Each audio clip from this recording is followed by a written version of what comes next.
He was my hero. He fed me, clothed me, tucked me in at night. Then I found the photos and remembered everything he made me forget. I discovered that my uncle was the source of my childhood trauma, and I made sure the whole town turned its back on him. After my mother died in a car accident, I went to live with her younger brother, Uncle Nam, in a remote mountain village in central Vietnam. He was a retired schoolteacher, soft-spoken, deeply religious, and beloved by everyone. People in the village called him Uncle Nam the Kind. I believed them. For a long time, I believed him. His house was old but cozy, with bamboo furniture, dusty bookshelves, and black and white photos from decades past. I was 14 when I moved in. He welcomed me with open arms, cooked for me, took me to school, taught me how to ride his rusty old bike. He said I reminded him of my mother, his little sister, the one with the gentle eyes. At first, I felt safe, but there were moments, glances that lingered too long, jokes that made my skin crawl. One time, he hugged me a little too tightly, a little too long. I froze. He laughed it off, said I was just like my mother. I told myself not to think too much, that maybe I was being dramatic. Then, a year later, he had a stroke. He was unconscious for a few hours, and I waited at the hospital until he woke. When he did, groggy and disoriented, he started muttering things like, "She didn't even cry this time," and "so small, so easy to carry." My blood turned cold. When he fell back asleep, I unlocked his phone. I don't know what I was looking for.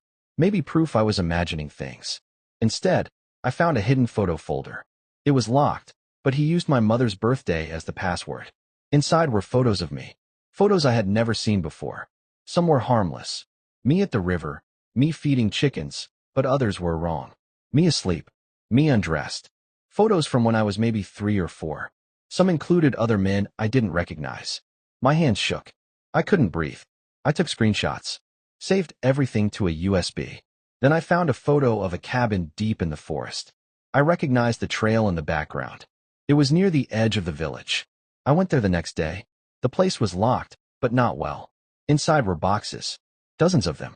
And in those boxes, more photos, more girls, not just me. I went home, packed a bag, and moved in with my mother's childhood friend, Aunt Hien. She'd always said I could come to her if I needed to. I didn't explain at first, just said, I can't stay there anymore. She didn't ask questions, but a few days later, I told her everything. She believed me. I reported it, quietly, collected more evidence, backed up files in different places, sent anonymous letters to people in town, old teachers, church members, family friends. I included photos, dates, names. Within a week, Uncle Nam was fired from his volunteer work at the school. The priest asked him to stop coming to church. His friends stopped calling. He tried to confront me once. Showed up outside Aunt Hien's house. Cried. Begged. Swore it was all lies. But I didn't answer the door. The police eventually raided the cabin. Found everything I said they would. Photos. Notes. A list of names. A few men were arrested. Others vanished. Left the village overnight. My uncle was never formally charged. Lack of clear evidence, they said. But he had nothing left. No job, no friends, no reputation. And me? I'm still in therapy. Still healing. But I got into university. I'm studying psychology. I want to help other girls who've been through what I went through. Last week, I got a letter from my uncle. It was short. I'm dying, it said. Please forgive me. I burned it without reading the rest. Some people say forgiveness brings peace. Maybe, but I don't owe peace to the man who stole mine. What I owe, to myself, is the truth. 2 weeks after I burned the letter, a neighbor told us Uncle Nam had passed away in his sleep. No funeral was held. No one came to claim his body. The village had arranged a simple burial outside town. No prayers. No gravestone. Just a wooden marker with his name carved into it by a reluctant cemetery worker. I didn't cry. Instead, I returned to the forest cabin one last time. This time with a camera crew from a local advocacy group Aunt Hien had contacted. We documented everything. The location, the files, even the way the air felt heavy in that place. We sent the footage to national investigators. This wasn't just a local case anymore. One by one, more survivors started coming forward. Girls who'd left the village years ago. Women who'd buried their memories just like I had. We shared stories. We cried. We reminded each other that we weren't alone. I started writing a blog under a pseudonym. It blew up. Messages flooded in from all over the country. I started speaking at schools, talking about child abuse, memory repression, and healing. The work was exhausting, but it gave me purpose. One day, I received an email from a woman named Mylene. She said, "I was one of the girls in those photos. Thank you for telling the truth." That night, I looked at myself in the mirror and saw something I hadn't seen in years: strength. Not the fake kind I used to wear like armor, but real, lived-in strength. Before leaving for university, I visited my mother's grave for the first time since uncovering everything. I placed a single lotus flower and a photo of myself holding my university acceptance letter. "I don't know if you knew," I whispered, "but I'm free now, and I'll spend my life making sure other girls can be too." College life was a fresh start. I moved to the city, away from the shadows of that village, and into a small dorm where no one knew my story. I didn't tell anyone, not at first. I wanted to be more than what had happened to me. But healing isn't a straight line. There were nights when the memories came back in waves. The scent of burning incense, the creak of wooden floors, a man's voice in the dark. I'd wake up gasping for air, sometimes crying, sometimes silent. Still, I kept going. In one of my psychology classes, our professor asked us, "Why are you here? Why study this?" Everyone gave textbook answers. When it was my turn, I said, "Because no child should ever be afraid of someone they love." No one said a word. After class, a girl came up to me and said quietly, "Me too." That was the moment I knew. I wasn't just healing for myself. I was building something. A space for truth, for survivors, for hope. I eventually published my blog under my real name. Told the full story. The reactions were mixed: admiration, disbelief, even denial from distant relatives. But none of it mattered. The truth was no longer buried. Years from now, maybe I'll write a book. Maybe I'll build a shelter for girls like me. Maybe I'll have a daughter of my own and teach her that her voice is powerful and her body is her own. But for now, I study. I speak. I survive. College was a world away from the silence and suspicion of that village. I moved into a small dorm room with cracked white walls, a rickety desk, and a window that overlooked the city skyline. It was noisy, alive, chaotic, and it felt like freedom. I didn't know anyone, and no one knew me. For the first time in my life, I had no ghosts in the hallways, no past clinging to my every step. But healing doesn't follow a calendar. Some nights, I still woke up drenched in sweat, heart racing, throat raw from screaming into dreams I couldn't control. I kept the lights on for weeks. I double-checked the locks on my door.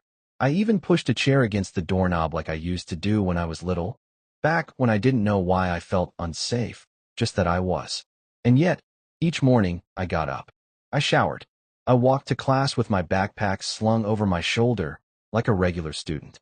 Like someone whose story didn't begin in a cabin hidden in the woods. In my child psychology course, we studied trauma. How the brain rewires itself to protect you. How children forget, or rather, bury, the unbearable. I saw myself in the case studies, in the words on the slides. I asked questions. I started to speak. One day, during a group discussion, our professor asked us why we chose this path. Some students gave textbook answers. To help people. Because mental health matters. It runs in my family. When it was my turn, I paused for a long moment, then said quietly, "Because no child should ever grow up thinking pain is normal." No one said a word, but one girl across the room looked up sharply. After class, she came to me and whispered, "Me too." That moment lit something inside me. I started to write again, not just in my journal, but publicly. I rewrote my story as a survivor, not a victim. I shared my truth on my blog. I signed my name at the bottom. The response was overwhelming. Messages poured in. From girls in cities and villages. From boys who had never told a soul. From adults who still carried their childhood like a wound. Some thanked me. Others asked how I kept going. I didn't have a perfect answer. Only this. I kept going because the truth matters. Because someone has to be first. And because silence only protects the guilty. Months passed. Then a year. I went back to the village only once, to testify. By then, Uncle Nam was dead. Some of the other men had fled the country. A few were charged. One confessed. The investigation was still slow, but it was moving. When I returned, the house where I used to live stood empty. The windows were shattered. The door hung crooked on its hinges. Nature had started reclaiming it. Vines crawling over the gate, moss blooming across the roof. I stood in front of it, holding my camera. I didn't cry. I took one photo, then turned away. Before I left town, I visited my mother's grave. I hadn't been there in years. I laid a bouquet of lotus flowers, her favorite, and sat cross-legged on the stone path. I found out everything. I whispered, I know what happened to you. I know why you left and why you came back. And I'm sorry. For both of us. I pulled out the photo I'd taken of me in my graduation gown, holding my psychology degree, and placed it beside her name. I did it. I made it out. The wind picked up, scattering petals across the grave. I stayed a while longer, watching the sun dip below the mountains. Then I stood and walked away, not because I was done grieving, but because I was done being haunted. Now I'm finishing my master's degree. I work part-time at a crisis center for abused teens. I speak at schools, conferences, and shelters. I've built something, a network of survivors, advocates, allies. We fight together. And one day, when I'm ready, I'll build a home. A real one. Safe. Warm. With bookshelves and sunlit windows and a garden out back. Maybe I'll adopt. Maybe I'll foster. But if I have a daughter, I'll teach her this. That she is never too small to be heard. That her no is a full sentence. And that monsters don't always hide under the bed. Sometimes, they sit at the dinner table. But most of all, I'll teach her what no one taught me. That healing is not weakness. It's the greatest strength of all. Of course, here's the final stretch of the story, bringing the character's journey full circle and offering emotional closure, strength, and hope. A few months later, I was invited to speak at a national conference on child protection and trauma recovery. At first, I hesitated.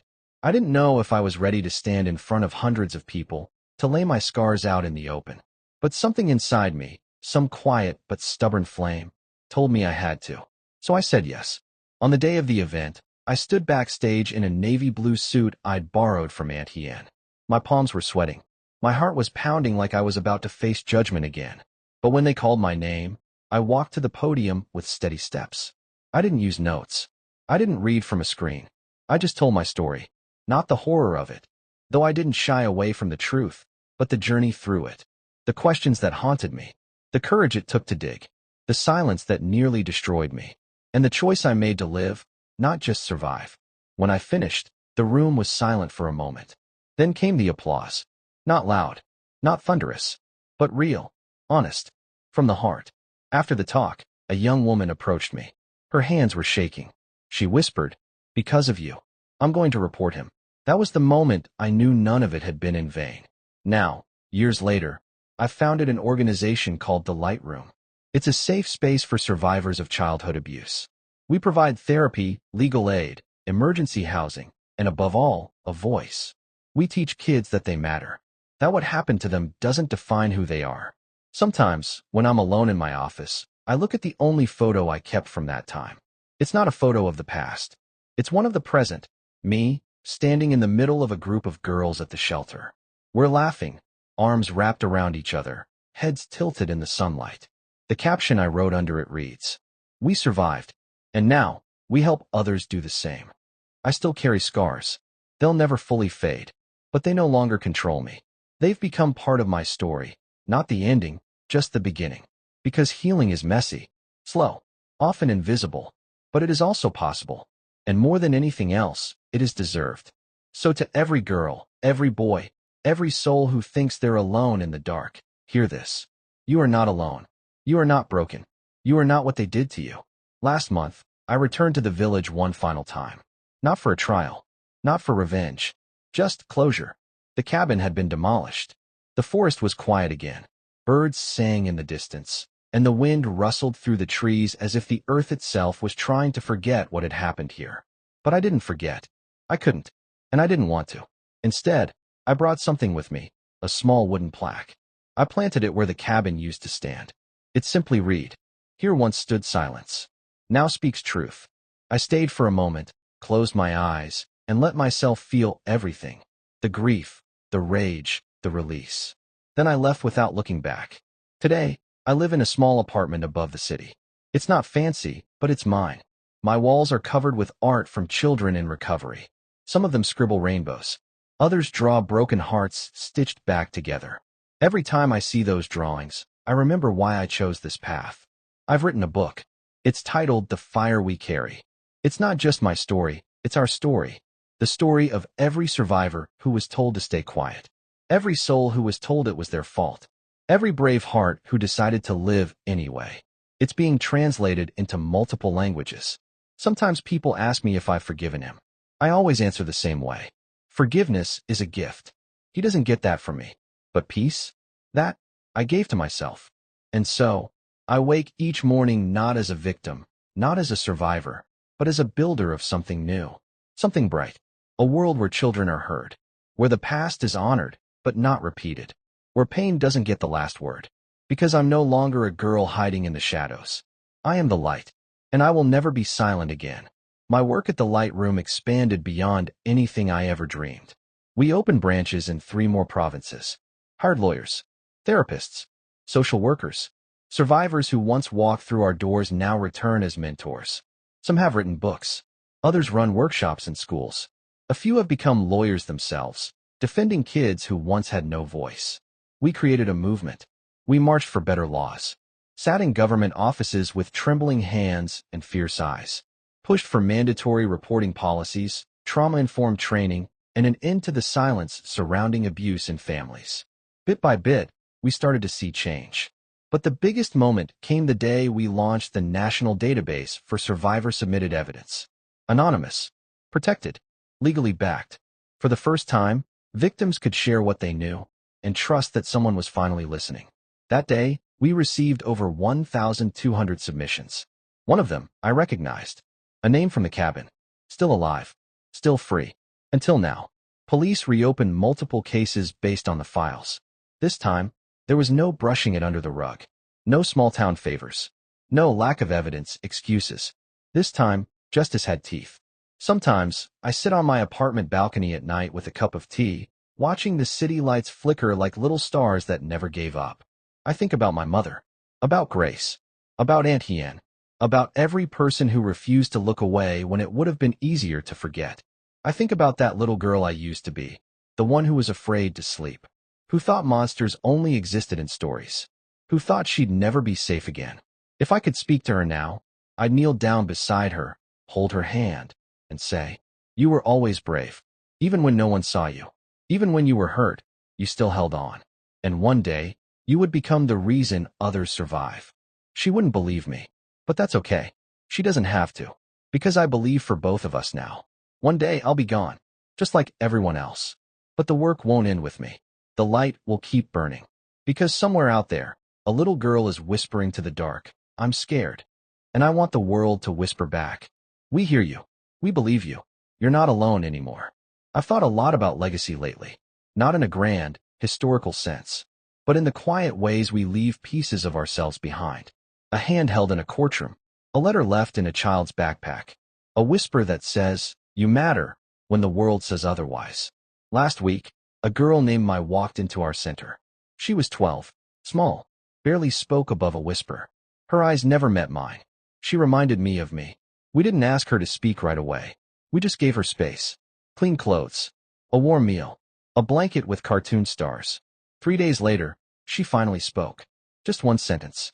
"I knew you'd be here." I couldn't speak. I just nodded. She smiled for the first time. That's when I realized. We had become what we once needed. We had built the place we prayed someone would build for us. Somewhere on my desk, there's a letter I haven't sent yet. It's addressed to the next generation of survivors. To the kids growing up in silence. To the teens pretending they're okay. To the adults still carrying invisible bruises. It reads, "Dear you, you are not broken. You are not weak. You are not the sum of what they did to you. You are still here. That alone is a miracle. Speak when you're ready. Scream if you must. Whisper if that's all you can do. But never, ever, think you're alone. We've been waiting for you. And we'll walk with you the rest of the way. Love." Someone who made it through. The center is quiet now. It's late. Everyone's gone home. But I sit here, lights off, watching the dusk settle over the city, and I think, this isn't the end of my story. Because it was never just my story. It was hers. His. Theirs. Yours. A mosaic of voices rising from the ashes. A chorus of survival. And somewhere out there, a little light just flickered on in the dark. Because someone dared to tell the truth. And someone else finally listened. 10 years have passed. The light room is no longer just a center. It's a movement, a curriculum, a symbol. Survivors wear our pin, a tiny golden flame, on their collars, their bags, their hearts. Some whisper it saved them. Others say it reminded them they weren't invisible. We host survivor reunions now. Once a year, in a city park with string lights, shared meals, open mics. There's music and poetry and dancing barefoot on grass. There's laughter, real, full-bellied, unafraid. At last year's reunion, I stood up to speak. The same girl who couldn't look me in the eyes a decade ago now held a microphone like it belonged to her. She said, "I used to think healing meant forgetting. Now I know it means remembering without breaking." And I wept, not because I was sad, but because I was proud. Because this was what survival looked like. Now I teach. I write. I sit on policy boards. But sometimes I step back. Let the new voices lead. Let the younger ones tell their stories, their way. They're louder now. Braver. Bolder. They don't whisper. They roar. And that's how I know we've already won more than we ever imagined. One evening, I received a letter from a girl in a rural village. She'd read my book in secret. Said it gave her the courage to run. She's safe now. Healing. Studying law. At the end of her letter, she wrote, "You don't know me, but I know you saved my life." I folded that letter and placed it in a wooden box where I keep the things that kept me alive. The first drawing I made in therapy. The court transcript. A photo of Aunt Hien. My graduation tassel. And now, this letter, from a stranger who somehow feels like family. And when I'm old, really old, I'll live in a small house by the sea. The walls will be lined with stories, and the bookshelves will groan with truth. Children will visit, not because they have to, but because they want to. Because someone told them. If you need to be heard, she will listen. And I will. Because listening saved me. Because being believed built me. Because truth, not revenge, not silence, but truth, is what set me free. And when I'm gone, I hope the light keeps burning. Not for me, but for the girl out there, in some forgotten corner of the world, who's holding her breath in the dark. May she see it. May she reach for it. May she rise. Someday, long after I'm gone, someone will find that wooden box. Maybe it'll be a young counselor cleaning out the old seaside cottage. Maybe a survivor grown strong, visiting to feel close to the voice that once reached them through pages, through whispers, through time. Inside, they'll find the tokens, worn with age but wrapped in meaning. They'll unfold the letters, feel the tears dried on the edges. See the drawings, the court dates, the broken things turned sacred through survival. And perhaps, at the very bottom, they'll find one last note. Handwritten. Simple. Just a few words I saved for the very end. If you are reading this, the fire is now yours. Keep it alive. For those who still walk in shadows. For those who haven't spoken yet. For the girl I once was. And maybe they'll pause. Close their eyes. Feel the weight of all the voices that came before. Then they'll stand. And light another flame. Not because it's easy. Not because it's safe. But because someone has to. And now, it's them. That is the quiet miracle of survival. It multiplies. Not in noise, but in legacy. In the way a single spark becomes a lantern, then a lighthouse, then a bonfire in the night. And though the world may try to forget what was done to us, we will never let them. Because we remember. Because we speak. Because we burn.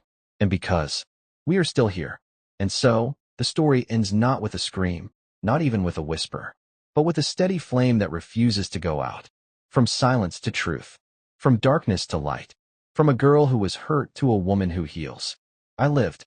I fought. I rose. And if you're reading this, whoever you are, wherever you are, know this. You can too. Because pain is not the end. Because survival is not shame. Because the light we carry isn't just for ourselves. It's for all who come after. So take it. Hold it close. And walk forward. Not as a victim. Not even as a survivor. But as the spark that lights the way.